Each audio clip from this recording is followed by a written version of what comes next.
Hello yogis, my name is April and today I'm going to show you my 5 favorite ways to use a bolster. Starting lying down,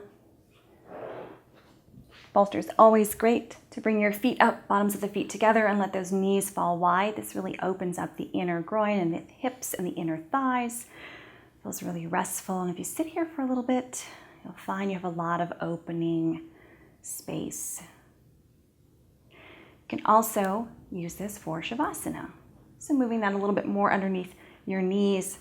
This is a great way, especially if you're feeling your lower back is a little twingy or you have a hard time lying flat on the floor. And a lot of people have a hard time lying completely flat on the floor.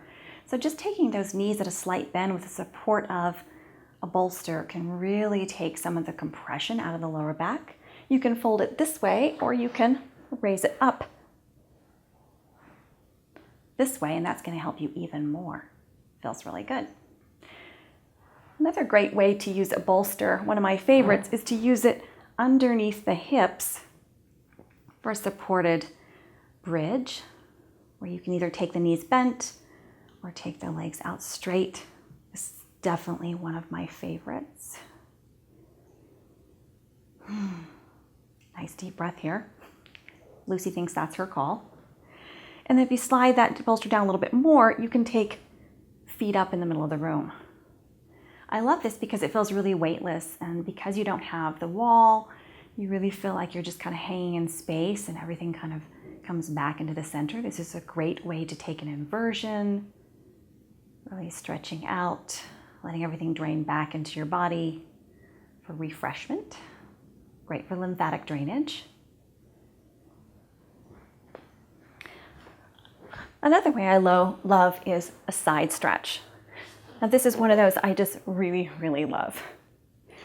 I like to take my side elongate hip alongside that bolster and then take my arm and stretch up and over. Kind of taking like a banana pose on your side. This is really great after a while if you just hang out here for a little bit. Look at this huge stretch in the sideways, and when you get back up, you'll be able to breathe in places you never knew you could. And last but not least, I love a good throat and chest opener. So I love to take it as a different kind of supported bridge. Taking the shoulders off the edge, arms up overhead, legs out straight. Shoulder blades are barely touching the floor. This is really great for the upper chest, the upper back, the throat. I would think of this one as one of those great ones for throat chakra, thyroid, immune health. A lot of your lymph nodes are in this space of your neck, your throat, your upper chest, and your underarms. So this is a great one for that. And those are my 5 favorite ways to use a bolster.